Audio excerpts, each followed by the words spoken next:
જય સોમનાથ, જય ગુજરાત। સ્વાગત છે ફરી એક વખત આપનું એસપી એજ્યુકેશન 13 માં। આ વિડીયોમાં જોઈશું આપણે બાકી હપ્તો એટલે કે મૂડી તૂટ અંગેના દાખલામાં મૂડી તૂટની ગણતરી કેવી રીતે કરવી, યુનિટ લિક્વિડેટરના હિસાબો।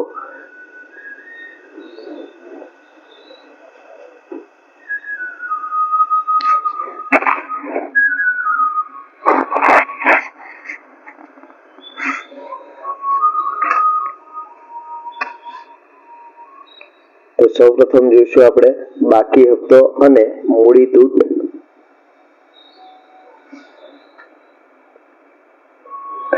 જ્યારે પ્રેફરન્સ શેર હોલ્ડરને તેમની મૂડી પરત કરવા માટે કંપની પાસે પૂરતા નાણાં ના હોય તો અપૂર્ણ ભરપાઈ થયેલ હોય તેવા ઇક્વિટી શેર પર નહીં મંગાવેલ હપ્તાની રકમ મંગાવવી પડે છે, એટલે કે બાકી હપ્તાની રકમ મંગાવવી પડે છે। જ્યારે કોઈ શેર હોલ્ડર મંગાવેલ હપ્તો ભરવામાં નિષ્ફળ જાય ત્યારે વિસર્જન થતા જો શેર મૂડી પ્રથમ પરત કરવાની હોય તો શરૂઆતમાં આવા શેર હોલ્ડરને કોઈ નાણાં મળશે નહીં। જ્યારે કંપનીનું વિસર્જન વખતે કંપનીની મિલકતો વેચી દઈએ અને દેવા ચૂકવતા લિક્વિડેટર પાસે નાણાં ખૂટે તો તે મૂડી તૂટ કહેવાય। જો કોઈ ઇક્વિટી શેર હોલ્ડર પાસે હપ્તા મંગાવવાના બાકી હોય તો મૂડી તૂટને આધારે તેમની પાસે કેટલા હપ્તા મંગાવવાના છે તે શોધી કાઢવામાં આવે છે।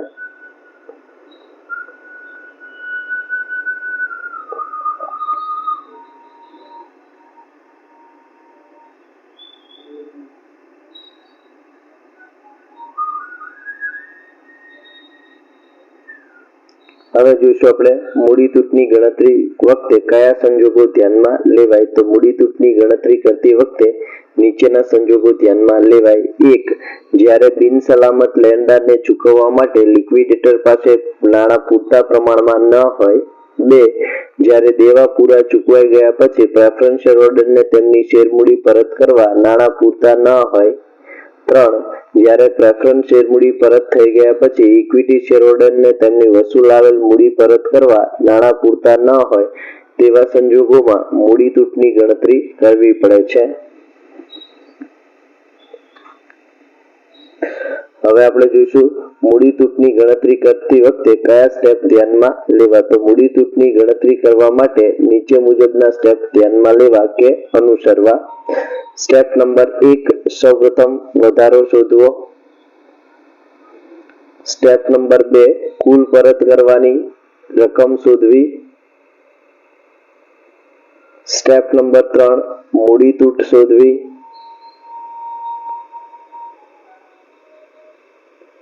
સ્ટેપ નંબર 4, મૂડી તૂટની વહેંચણી શોધવી। સ્ટેપ નંબર 5, પરત કરવાની કે મંગાવવાની રકમ શોધવી।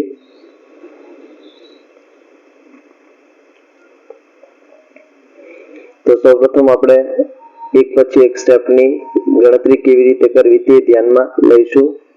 તો સૌપ્રથમ સ્ટેપ નંબર 1 એટલે કે વધારો કેવી રીતે શોધવો તે જોઈશું। તો સ્ટેપ 1, વધારો શોધવો। તો પહેલા તો જે ચૂકવણી કરવાની છે તે કરતા પહેલા કેટલી રકમ વધી છે તે શોધવી, એટલે કે વધારો શોધવો। વધારો બરાબર કુલ આવક માઈનસ અત્યાર સુધીની જાવક, એટલે કે આવકમાંથી જાવક બાદ કરતા જે રકમ વધે તેને વધારો કહેવાય।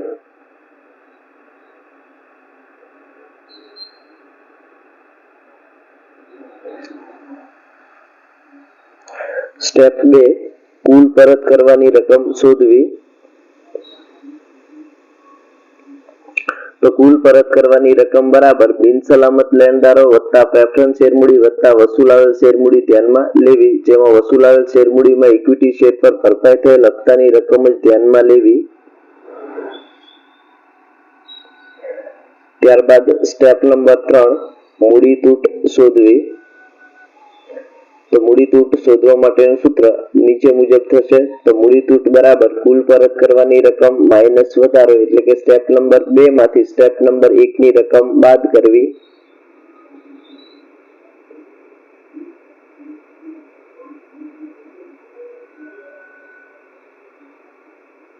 હવે સ્ટેપ નંબર 4 શોધવાનો। સ્ટેપ નંબર 4 એટલે કે મૂડી તૂટની વહેંચણી શોધવી।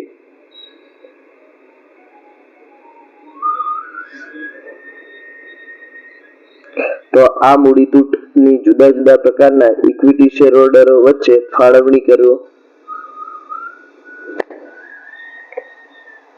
ફાળવણીનું પ્રમાણ દરેક પ્રકારના ઇક્વિટી શેરની દાસની કિંમતનું રાખવું એટલે કે વસૂલાવેલ મૂડીનું પ્રમાણ ધ્યાનમાં લેવું નહીં. જો બધા જ પ્રકારના ઇક્વિટી શેરની દાસની કિંમત એકસરખી હોય તો શેરની સંખ્યાના પ્રમાણમાં મૂડી તૂટની વહેંચણી કરવી. જો બધા જ પ્રકારના ઇક્વિટી શેરની દાસની કિંમત અલગ અલગ હોય તો શેરની કુલ મૂડી એટલે કે કુલ દાસનિક મૂડીના પ્રમાણમાં મૂડી તૂટની વહેંચણી કરવી. હવે જોઈશું આપણે મૂડી તૂટની વહેંચણીનું સૂત્ર. તો કોઈ પણ પ્રકારના ઇક્વિટી શેરની મૂડી તૂટની વહેંચણી કરવી હોય તો સૂત્ર આ પ્રમાણે ઉપયોગ કરવાનો છે. તો એ પ્રકારના શેરને ફાળે આવતી મૂડી તૂટ, તો મૂડી તૂટ કુલ મૂડી તૂટ ગુણ્યા એ નું પ્રમાણ છેદમાં કુલ પ્રમાણ. એવી રીતે બી માટે શોધવું તો બી પ્રકારના શેર માટે મૂડી તૂટ બરાબર મૂડી તૂટ ગુણ્યા બી નું પ્રમાણ છેદમાં કુલ પ્રમાણ થશે.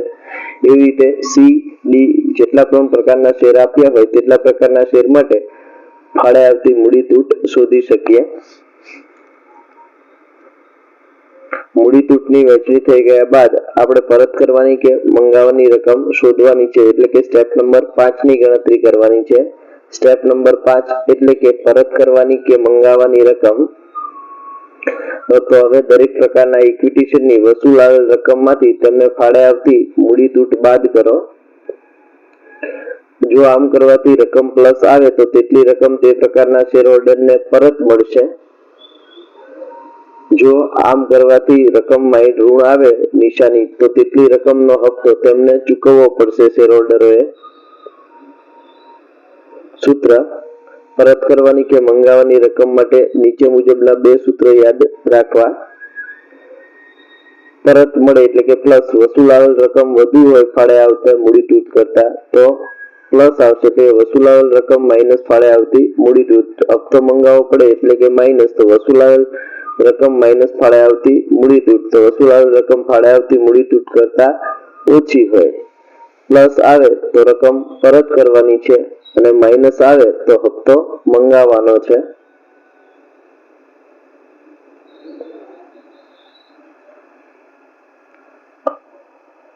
જો વિડીયો ગમ્યો હોય તો વિડીયોને લાઈક કરો, વિડીયોની લિંક મિત્રો સાથે શેર કરો. ચેનલ પર નવા છો તો ચેનલને સબસ્ક્રાઇબ કરો. જય સોમનાથ, જય ગુજરાત. Thank you.